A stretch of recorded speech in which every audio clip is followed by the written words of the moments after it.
ለመረካከብ እንኳን ደህና መጣችሁ። ይሄን ብዬ በተለይ የግብርና ሽግግር እናደርጋለን ስንል ዝም ብለን አይደለም። ግብርናን የምናሸጋግረው ከባህላዊ አሰራር ወደ ዘመናዊ አሰራር ስንሸጋገር ነው። ይሄን ለማድረግ ደግሞ ዘመናዊ አሰራር እንከተል ስንል ቴክኖሎጂ መጠቀም ነው ማለት ነው።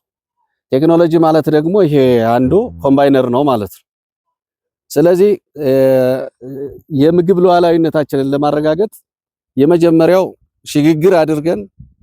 ሽግግር ካደረግነ በኋላ የተሻለ ምርት ለማምረት ቴክኖሎጂ መጠቀም አለብን ማለት ነው።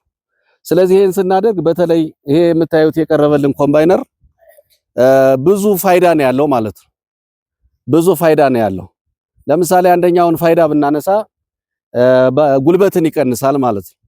ለረጅም ጊዜ ሰፊ የሰው ኃይል ተጠቅመን ምን ወቃውን ሰብል በውስን ጉልበት በቴክኖሎጂ እንወቃለን ማለት ነው። ስለዚህ አካባቢ ላይ አንደኛው ጉልበታችንን ሴቭ ያደርጋል ማለት ነው። ሁለተኛ የምርት ጥራትን ይጠብቅልናል ማለት ነው። የምርት ጥራት ከብክነት ይቆጥብልናል ማለት ነው። ከፕሮጀክት ያገኘነው ሀብት ተጠቀምና ግን በመደራጀትና በመቆጠብ በጋራ በማዋጣት ይሄን ማሽን መጠቀም ይቻላል ማለት ነው። ይሄን ማሽን መግዛት መጠቀም ይቻላል።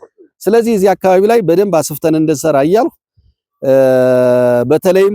በተለይም ሌሎች አካባቢ አሁን እያየ ነው። ይሄ ብቻ አይደለም፣ ትራክተር ሁሉ መጠቀም አለብን ማለት ነው። ትራክተር ምቹ የሆነ ቦታዎችን በትራክተር ሁሉ የማረስ በቃ ከበሬ ወጠን ወደ ተሻለ የአሰራር ስርዓት መሸጋገር ያስፈልጋል ማለት ነው።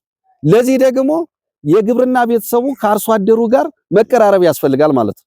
አሁን እኛ መሰረታዊ ችግሩ ባለሙያው የሚሰጠንን ምክረ ሐሳብ በመቀበል በኩል ትልቁ ፈተና እዚህ ጋር ነው ያለው፣ ትልቁ ፈተና ማለት ነው። ስለዚህ ይሄን እያደረግን ስነድ ራሳችንንም እንለወጣለን።